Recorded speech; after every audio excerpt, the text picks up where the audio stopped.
Kim Chiu at Paolo Avellino may pasabog sa mga fans. Ano kaya ang abangan ng lahat sa kanila? Ang buong detalye, alamin!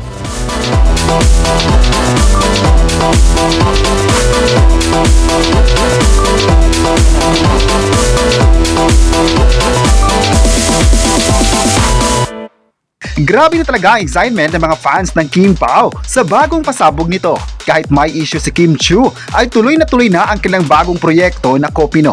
Ang Kopino ay ang series ng ABS-CBN na ipapalabas sa isang streaming platform. Hindi talaga nagpapa-apekto ang Chinita Princess sa mga issue na ibinabato naman ng mga mimang netizens dahil handa na sila na pakikiligin ng buong Kim Paulandia. Ang Kopino din ang Korean series na ang Kim Pao ang bibida rito. Maalalang pinakilala na ang dalawa sa publiko at marami sa mga fans ang nagulat dahil matapos ang The Alibi sa ABS-CBN ay may bagong inanda naman ang Kapamilya Network para sa kanila. Marami tuloy sa mga netizens ang nagsabing hindi talaga mapapagod ang mga fans na susuportahan ang kanilang idolo dahil iba ang karisma ng Kim Pao sa isang series. Marami din ang masaya na nasa wakas ay babalik na sila para ipakita ang galing ni na Kim Chiu at Paolo Avellino sa mas challenging na role. Ngayong hapon ay trending ang Kim Pao kung saan pinag-usapan na ang Kopino sa online. Marami sa kanila ang nagtatanong kung kailan nga ba ang exact na pagpapalabas ng series na ito. Posibleng arangkada na ang Kopino series sa taong ito at hindi dapat bibitaw ang buong Kim Paulandia tungkol dito. Marami naman sa online ngayon na nagbigay na ng congratulatory message dahil sa Kim Pao na punta ang proyekto.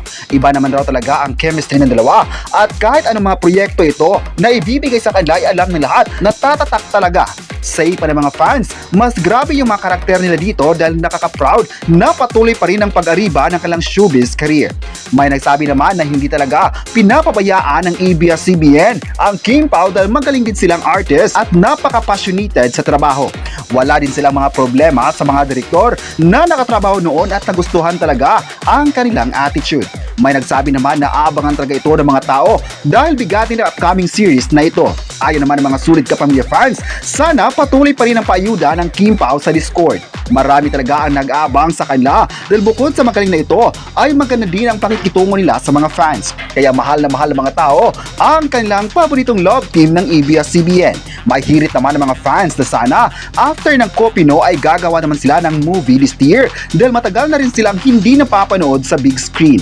Sana raw, this time ay hindi na mamadaliin ng producer para mas kabang-abang ito sa lahat. May nagsabi naman na kapag kapamilya pa rin ang dalawa, andyan pa rin sila para ipakita ang suporta na para rin sa dalawa. May nagsabi naman na patuloy lang ang pagmamahal ng loyal fans ng Kim Pao at hindi na makapaghintay sa bagong series na ito na may pamagat na Kopino. Kayo, ano ang masabi nyo na may bagong series na naman ang Kim Pao? I-comment na kung mahal mo ba ang dalawa at huwag kalimutang i-subscribe ang ating YouTube channel.